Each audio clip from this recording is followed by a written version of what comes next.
Olá pessoal, tudo bem com vocês? Graça e paz. Que a graça e a paz do nosso Senhor Jesus Cristo esteja sobre a sua vida. Espero que você tenha passado uma semana abençoada, uma semana realmente que você possa ter convivido tanto com Deus como com outras pessoas, né? Fazendo aí toda a parte de que Deus nos manda fazer. Amar a Ele sobre todas as coisas e ao nosso próximo como a nós mesmos. Porque um dos nossos dons, um dos nossos objetivos de estar aqui nessa terra vivendo, além, é lógico, de em primeiro lugar adorar a Deus, é também ajudar o nosso próximo. É pegar aquilo, é saber desenvolver aquilo que nós temos como dom, né? Aquilo que nós temos como algo que a gente foi abençoado por Deus, como um presente em nossa vida, e está pegando isso e utilizando para ajudar outras pessoas, né? E aí, você está aqui no canal Gospel Tech 316, né? Tecnologia anunciando o evangelho. Nós estamos aí no estudo do livro de Romanos e hoje nós iremos para a aula número 3 do livro de Romanos. E, enfim, eu vou estar revisando um pouco. Eu vou até fazer diferente, né? Como que nós vamos fazer a revisão da aula passada? Nós vamos ler na Bíblia os versículos que nós estudamos a aula passada, ok? E aí, dentro dessa leitura, eu faço alguns mínimos comentários que não é para nós atrasarmos muito a aula atual, ok? Mas desde já, eu peço a você, se você ainda não se inscreveu no canal do YouTube, se inscreva no canal.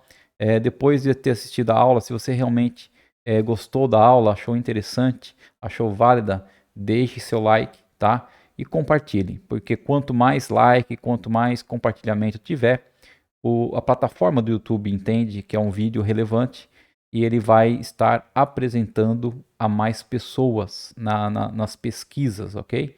E o nosso objetivo aqui do canal, totalmente, é apresentar o Evangelho, ensinar o Evangelho ao maior número de pessoas. Ok, pessoal? Então é isso aí. Vamos estar dando início, orando, pedindo ao Pai que nos abençoe nessa aula de hoje, que nos dê um espírito de sabedoria e revelação, e tudo que nós aprendemos aqui hoje possa ficar gravado nos nossos sentimentos, no nosso coração, e nós possamos praticar isso na nossa vida, no nosso dia a dia.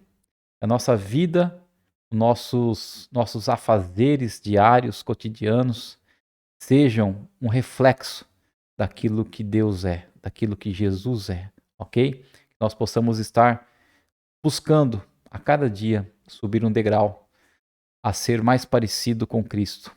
É esse o nosso objetivo, ok, pessoal? Se puder, feche seus olhos onde você está. Querido Deus e amado Pai, muito obrigado, Senhor, por mais este momento onde nós iremos aprender um pouco mais da Tua palavra, Deus. Por isso, nós pedimos que esse momento seja um momento especial, Senhor. Seja um momento onde Teu Santo Espírito que habita em nós venha, Pai, nos dar um espírito de sabedoria e de revelação. Venha, Senhor, abrir nossos olhos espirituais, nossos ouvidos espirituais, e que o nosso coração, ó Senhor, nossa mente, esteja preparada, Senhor, para receber a Tua palavra, compreender a Tua palavra e praticar a Tua palavra também, Senhor. Que a nossa fé não seja uma fé morta, mas seja uma fé viva, que nós possamos mostrar a todas as pessoas do mundo que realmente nós somos aquilo a quem o Senhor nos chamou e designou, de sal da terra e luz do mundo. Pai, fico por aqui e já te agradeço, Senhor, no nome bendito e santo de Jesus Cristo. Amém. Queridos, então vamos lá? Vamos dar uma relembrada. Vou colocar a Bíblia aqui, dar uma relembrada da nossa aula passada. Nós estudamos aí sobre a apresentação de Paulo e também sobre a apresentação do Evangelho, né? Qual que é o objetivo maior de Paulo ter escrito esse livro aos Romanos? Então vamos ler aí do versículo 1 ao versículo 17, foi o que nós aprendemos na aula passada, e diz assim: Eu, Paulo, escravo de Cristo Jesus, chamado para ser apóstolo e enviado para anunciar as boas novas de Deus. Escrevo esta carta. Então aqui Paulo faz a apresentação dele como sendo um servo de Cristo, um escravo de Cristo e um apóstolo também, né? Lembrando que apóstolo eram aqueles homens que tiveram o ensinamento do evangelho por Cristo Jesus. Mas às vezes você vai perguntar para mim, mas Paulo não conviveu junto com os 12 e tal, Paulo não andou com Cristo. Mas Cristo apareceu a Paulo depois da sua ressurreição e Cristo ensinou o evangelho a Paulo, ok? Essa é a grande verdade e por isso que Paulo é considerado um apóstolo de Cristo Jesus, um apóstolo enviado e chamado por Cristo. Versículo 2. Deus prometeu as boas novas, ou seja, o evangelho, a boa notícia, muito tempo atrás nas escrituras sagradas, ou seja, no Velho Testamento, por meio de quem? Dos seus profetas, né? Os profetas eram homens escolhidos por Deus, que tinham uma comunicação mais pessoal com o Senhor e onde Deus revelava muitas coisas para eles descreverem e principalmente para alertarem a população dos judeus. Bom, versículo 3, elas se referem a seu filho, né? As boas novas. O evangelho se refere a seu filho, ou seja, a Jesus Cristo, que como homem nasceu da linhagem de Davi. Então nós podemos ver aqui que Cristo, ele era homem, pois nasceu da linhagem de Davi, e quando o poder do Espírito Santo o ressuscitou dos mortos, foi demonstrado que ele era o Filho de Deus. Então Cristo tinha a sua parte humana e tinha a sua parte divina, ok? Então ele é Jesus Cristo, nosso Senhor. E por meio dele recebemos a graça e a autoridade, como apóstolos, de chamar os gentios em toda parte a crer nele e lhe obedecer em honra do seu nome. Versículo 6. E vocês estão entre esses gentios, né? Os romanos, a quem ele está escrevendo essa carta, estão entre os gentios, chamados para pertencer a Jesus Cristo, né? Só relembrando aqui, se você ainda não viu ou não fez os outros cursos que eu tenho aqui no canal, que é do livro de Efésios, que é o Alicerce Firmes, que é o de Escatologia, né? Os gentios eram os não-judeus. Então você tem os judeus e tem os outros povos que são os gentios, ok? Bom, então, versículo 7, escrevo a todos vocês que estão em Roma, amados por Deus e chamados para ser seu povo santo. Que Deus, nosso Pai e o nosso Senhor Jesus Cristo lhes deem graça e paz. Amém? A paz de Deus. Queridos, paz, né, os judeus falam shalom, né? Como a gente pode entender melhor essa paz maravilhosa, né, que os judeus tanto proclamam e buscam?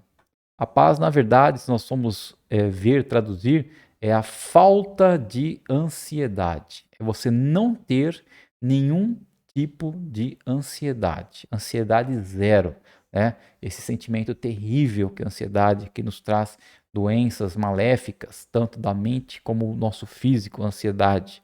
Então, quando você tem a paz de Deus, o shalom, você tem falta de ansiedade zero, ok? Bom, quanto às boas novas, ou seja, quanto ao Evangelho de Deus, versículo 8. Antes de tudo, quero dizer que, por meio de Jesus Cristo, agradeço a meu Deus por todos vocês, pois sua fé nele é comentada em todo o mundo. O Deus a quem sirvo, em meu espírito, anunciando as boas novas a respeito do seu Filho, sabe como nunca deixo de me lembrar de vocês em minhas orações, sempre pedindo, se for da vontade de Deus, uma oportunidade de ir vê-los. Desejo muito visitá-los, a fim de compartilhar com vocês alguma dádiva espiritual que os ajude a se fortalecerem. Versículo 12. Quando nos encontrarmos, quero encorajá-los na fé e também quero ser encorajado por sua fé. Há uma troca aí, né? Quero que saibam, irmãos, que muitas vezes planejei visitá-los, mas até agora fui impedido. Meu desejo é trabalhar entre vocês e ver frutos espirituais, como tenho visto em outros gentios, pois sinto grande obrigação tanto para com os gregos como para os bárbaros, tanto para com os instruídos como os não instruídos.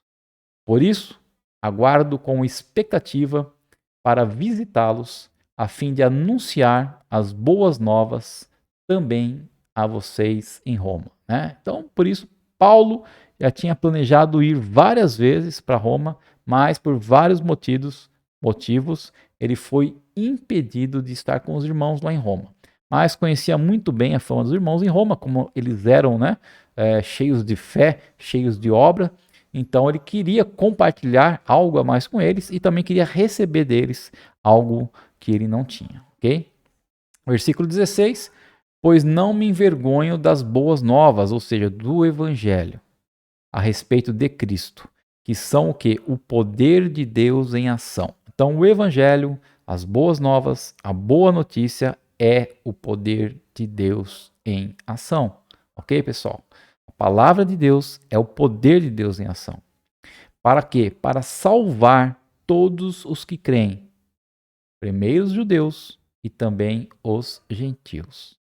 As boas novas revelam como Deus nos declara justos diante dele, o que do começo ao fim é algo que se dá pela fé.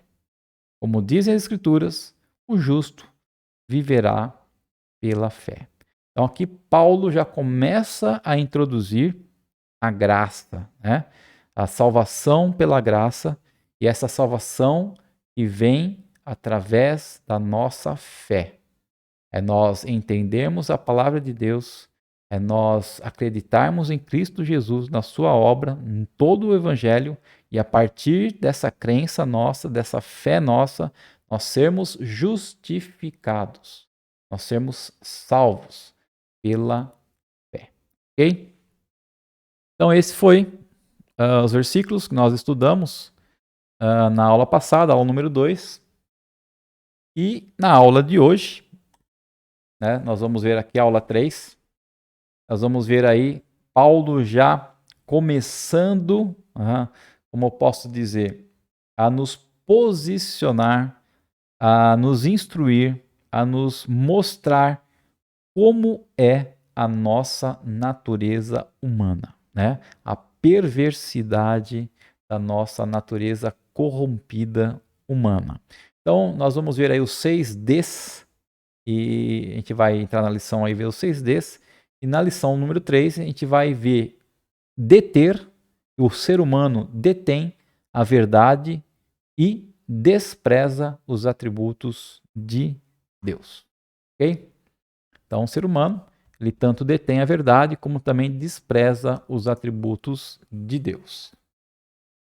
Bom, Paulo começa, a partir desse ponto, né, a partir do versículo 18 aí do capítulo 1 de Romanos, a mostrar-nos o quão corrupto é o coração humano, né? Sempre que nós falamos em coração, nós estamos nos referindo aí à parte sentimental, né? A nossa alma, nosso sentimento.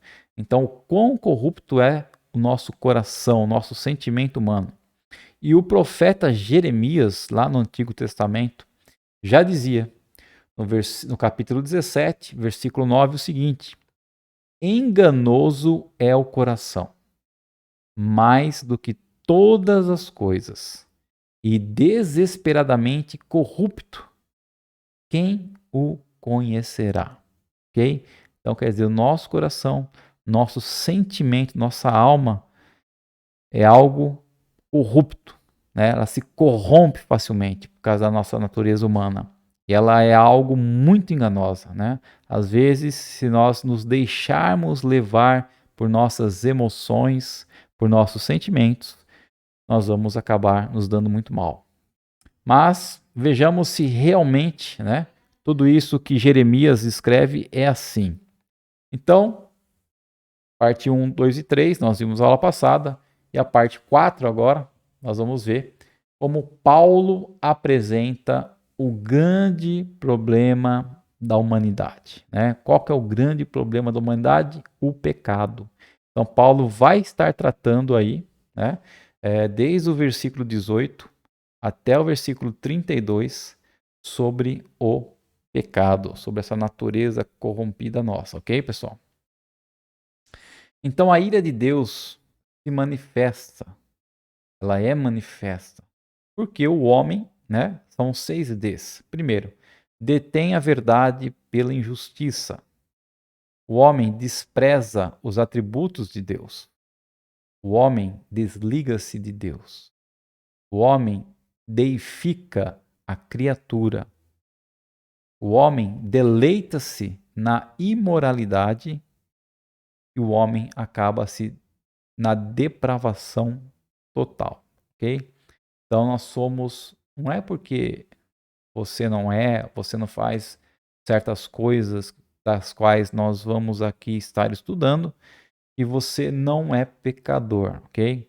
Todos somos pecadores, que nós vamos aprender mais para frente, é o que muda é o nosso status, né? Aqueles que são eleitos e justificados por Deus, aqueles que têm fé e crê em Cristo, na sua obra, na palavra, na boa notícia, no evangelho, o que nós temos é um status diferente, né? É um status de justificados, é um status de salvos, porém, mesmo sendo justificados, nós continuamos sendo pecadores. Ok, pessoal? Agora vamos detalhar um pouco, quer dizer, Paulo vai detalhar um pouco cada um desses pecados terríveis que abrange o nosso coração, a nossa vida humana. Então, primeiro aí, né, detém a verdade pela injustiça. Então, o versículo 18 diz assim, do livro de Romanos, capítulo 1. Portanto, a ira de Deus é revelada dos céus contra toda impiedade e injustiça dos homens, que suprimem a verdade pela injustiça. Então, todo homem que não deixa vir à tona, não deixa aparecer, né, a verdade de Deus, ou seja, estão tampando, estão suprimindo a verdade de Deus pelas suas ações, né, pelas injustiças que eles cometem, a esses homens é derramado a ira de Deus. Então, a primeira coisa que o homem faz, né, o homem sem Cristo, a primeira coisa que o homem ímpio, que o homem pagão faz, é sufocar a verdade gritante de Deus, né? É como se procurasse colocar uma tampa para que a verdade não aflore, porque a verdade de Deus está presente em todos os lugares que nós olharmos e tivermos um pouco de detalhismo, né? Um pouco de percepção, nós podemos enxergar que Deus existe através dessas coisas criadas, né? Então, quando alguém suprime essa verdade, né, é como se estivesse colocando uma tampa para que essa verdade não viesse afora, né? Não viesse à tona para as outras pessoas verem. Então, o que seria então impiedade e injustiça? Impiedade, né? Azébia, é um pecado, ou seja, uma ofensa contra Deus, né?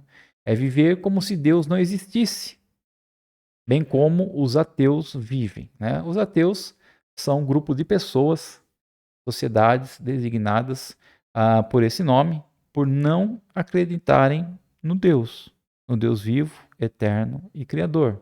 Não acreditam, né? Eles acreditam na matéria, não acreditam em espírito, não acreditam em Deus. Então, eles suprimem o quê? A verdade. Então, um exemplo, né, de suprimir a verdade é isso, é ser ímpio. Né? Impiedade vem da onde? Do ímpio. E o que é o ímpio? É aquele que não crê em Deus. Então, se a pessoa não está crendo em Deus, está sendo ofensivo contra a palavra, está sendo ofensivo contra a verdade, contra Deus. Então, a impiedade é um pecado contra Deus. mas também fala sobre injustiça. E a injustiça aqui, no caso, né, a palavra original adikia, é às vezes também traduzida por perversão, né? Pessoa é uma pessoa perversa, né? É um pecado que é praticado geralmente contra o próximo, contra o próprio ser humano, né?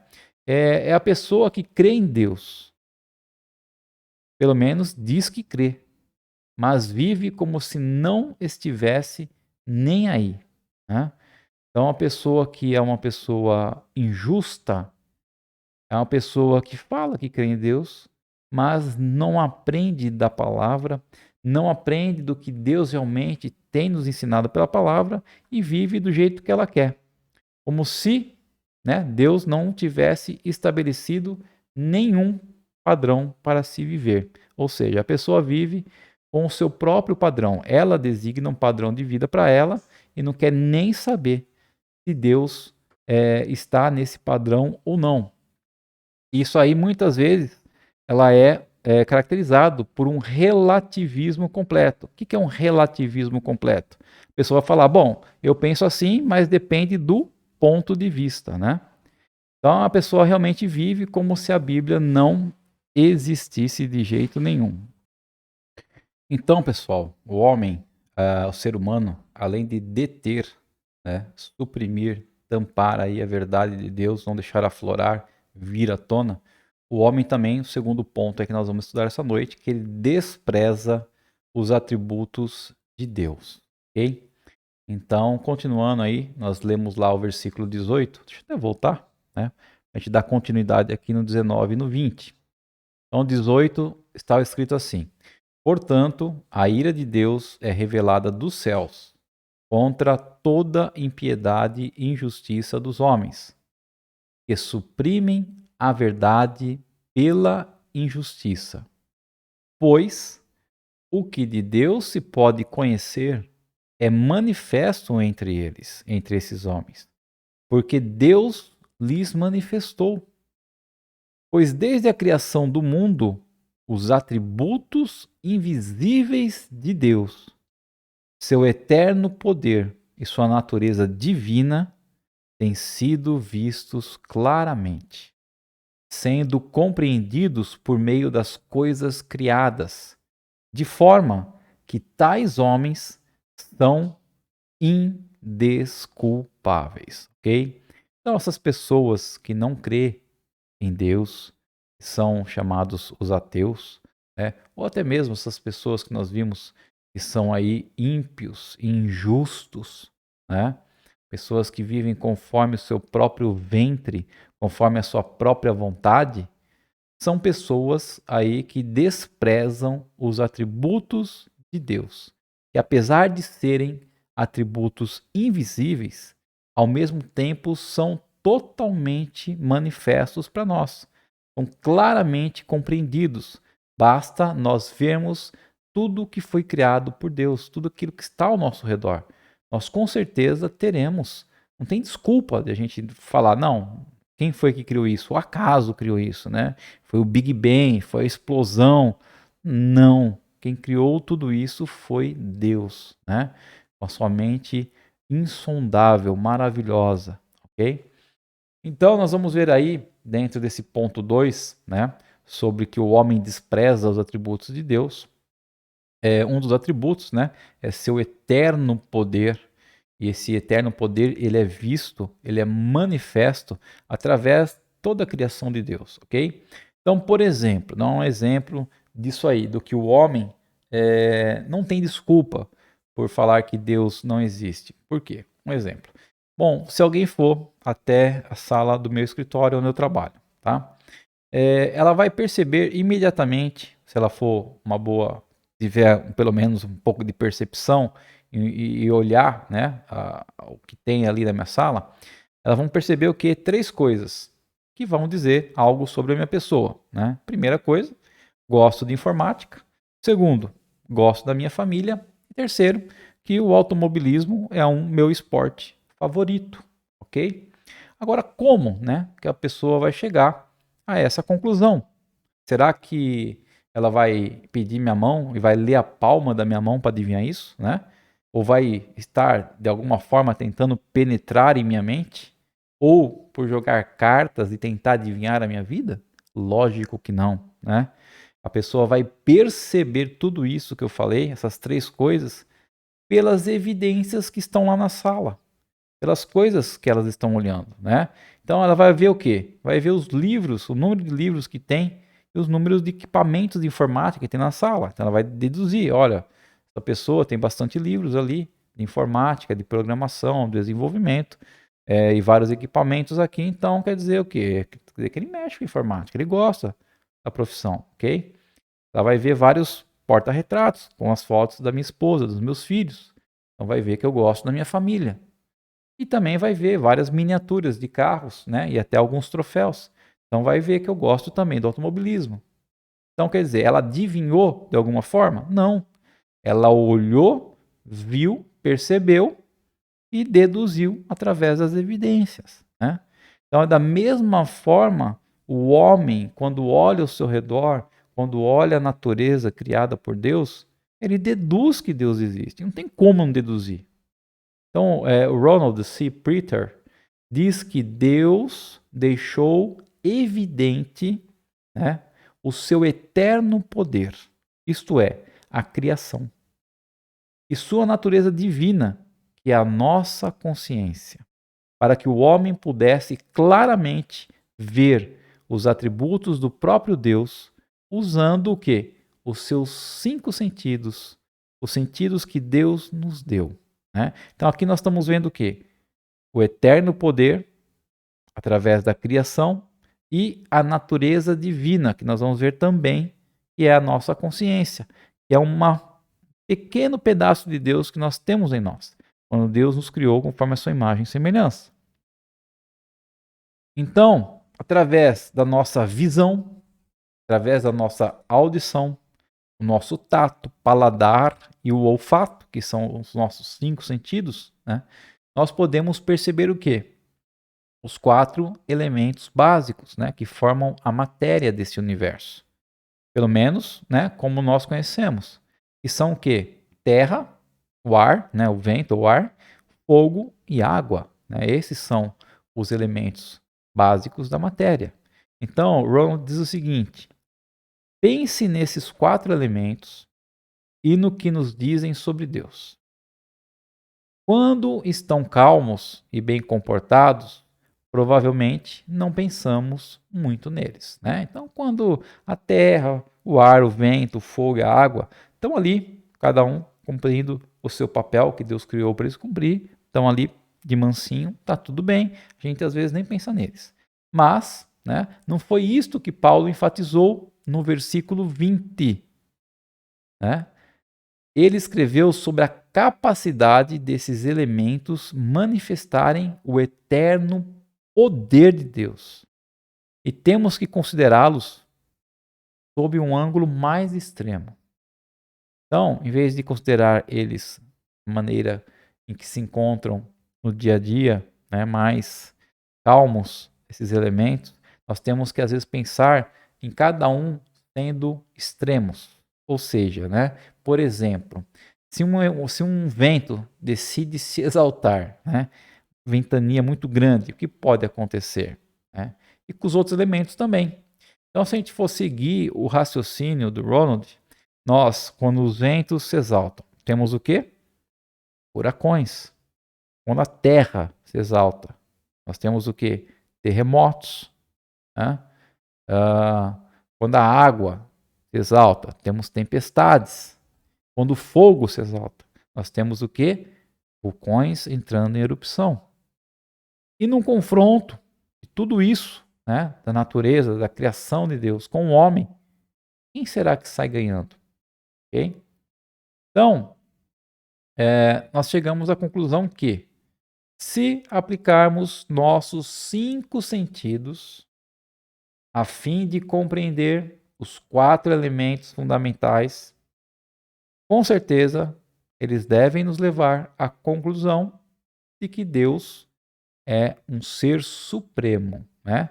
E deve ter criado tudo o que existe e que este Criador, ele é muito poderoso. Ok, pessoal? Então, Deus criou todas as coisas e ele ordena todas as coisas. Você sabia que até hoje não foi encontrada nenhuma tribo que não tivesse em sua cultura ou no seu idioma uma palavra ou algum conceito, né, ou alguma imagem ali, um pictograma que traduz o conceito de criador ou ser supremo? Então, muitas vezes essas tribos, mesmo não conhecendo o evangelho, mesmo não conhecendo a boa notícia, a Bíblia, ela mesmo assim olham ao seu redor e veem que existe um criador. Existe sim um ser supremo, um Deus maior. Então Deus deixou muitos indicadores, muitas evidências de que ele existe e que ele é o Todo-Poderoso, né? Só suprime essa verdade, só não enxerga essa verdade quem não quer. Então, o homem não tem desculpa para isso. Salmo 19, versículo 1 diz o seguinte: os céus declaram a glória de Deus e o firmamento proclama a obra das suas mãos. Okay? Então, tanto os céus como a terra, eles estão aí para proclamar, né? Para declarar que Deus existe e Ele é o ser todo-poderoso. Então, Deus se manifestou por meio da criação. E a maneira pela qual vemos isto é pelos nossos 5 sentidos.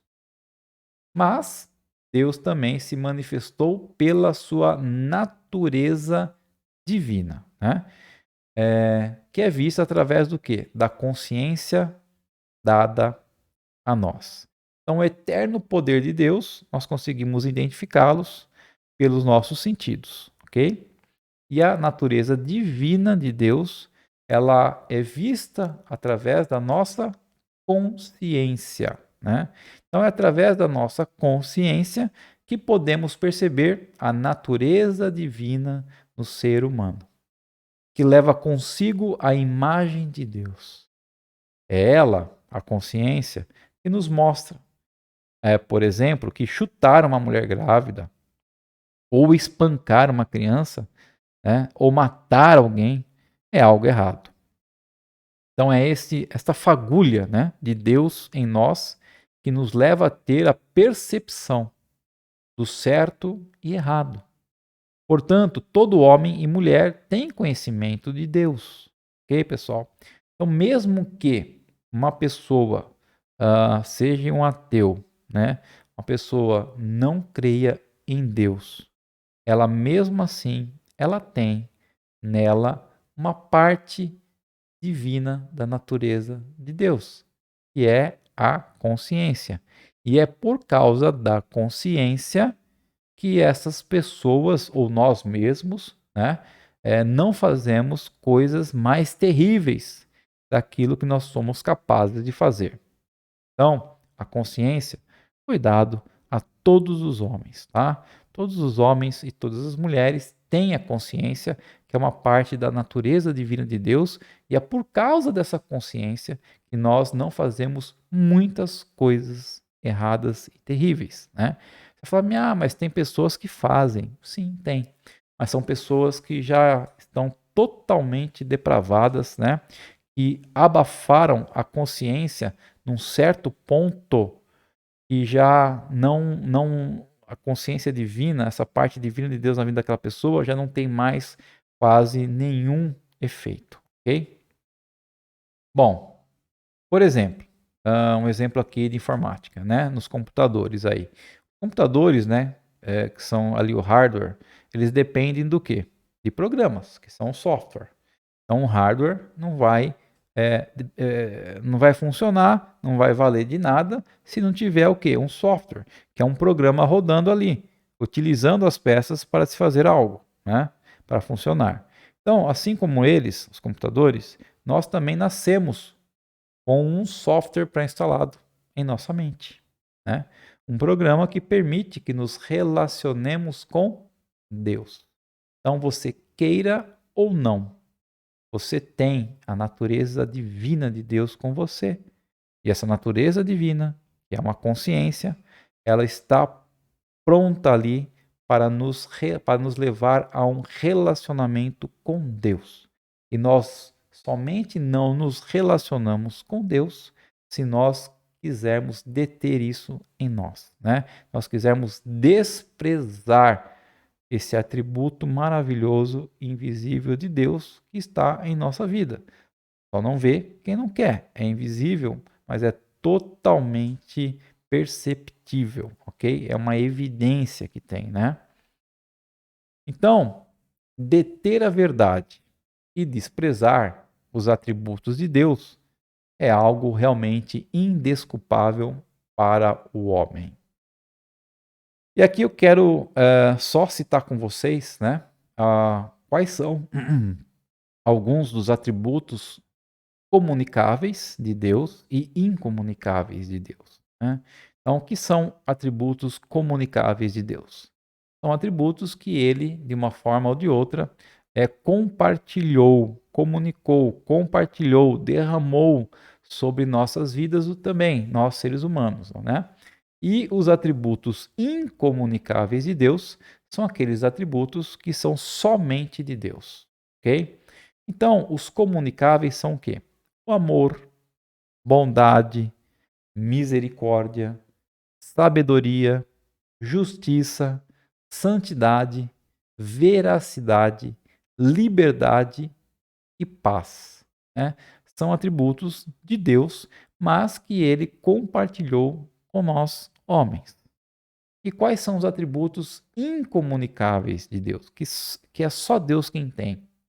A seidade, né? A seidade é a palavra que define que Deus é o ser que não depende de nada e de ninguém. Ele é o que é. Ele não depende, né? O eu sou, né? Como diz lá no Antigo Testamento, lá em Moisés, quando Deus se apresentou a Moisés, Moisés queria saber quem era Deus. Ele falou: Eu sou o que sou, porque ele não depende de ninguém para ser o que ele é. Ele é Deus, ele é eterno, ou seja, ele sempre existiu e sempre existirá. Eternidade não tem um começo e não vai ter um fim, né? Às vezes nossa mente, se nós começarmos a pensar com a nossa mente humana a respeito de eternidade, a gente não vai chegar a nenhuma conclusão, né? Nossa mente é incapaz, porque do jeito que nossa mente pensa, sempre tem um início e sempre tem um fim, né? Tudo tem um início e um fim, mas Deus não. Deus é eterno, sempre existiu, sempre existirá. A unidade, né? Imutabilidade, Deus não muda. Infinitude, é infinito.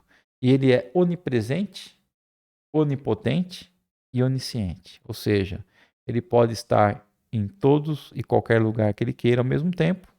Ele tem todo o poder, ele detém todo o poder e ele tem toda a ciência, ele tem todo o conhecimento de todas as coisas e ele é um ser soberano. Então, o único soberano que existe é Deus. E aí, pessoal? Então, esses foram os dois primeiros tipos de pecado que o ser humano comete. Deixa eu voltar um pouquinho aqui no 6Ds.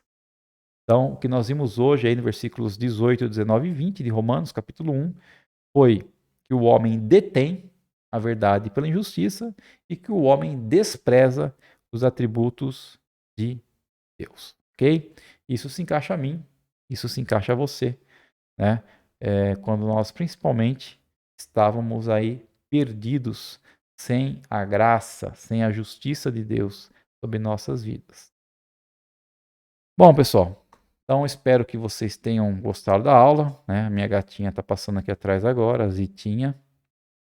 E, enfim, se vocês gostaram, espero que vocês deixem o like no vídeo, compartilhem aí o vídeo com pessoas que vocês ainda não compartilharam, né? Para as pessoas que ainda não estão inscritas no canal, e que possamos juntos levar a palavra de Deus, levar o evangelho, levar a boa notícia de Deus a este mundo que tanto precisa, ok? Vamos estar orando para poder finalizar a nossa aula de hoje. Querido Deus e amado Pai, muito obrigado, Senhor, por esse entendimento que o Senhor nos passou, que o Senhor nos ensinou nesses breves minutos, onde nós nos propusermos a aprender mais e mais da tua palavra, Senhor. Eu sei que assim como Paulo, Senhor, recebeu essa intimação, Pai, esse compromisso, esse objetivo de poder pregar a boa notícia, o evangelho aos gentios. Da mesma forma, Pai, eu espero que esses vídeos, que essas aulas possam levar essas instruções a muitas e muitas pessoas que ainda não conhecem o evangelho e aquelas que conhecem para aprimorá-lo também, Senhor. Que o Senhor possa nos dar uma ótima semana na tua presença, ó Pai. Que o Senhor possa continuar nos abençoando. Que eu possa continuar nos fortalecendo, ó Pai. Nos livrando de todo mal, Senhor. E que o Senhor possa nos esconder sempre debaixo das tuas asas. Que possamos ter a certeza, Pai, que tu és conosco. Aconteça o que acontecer, Senhor.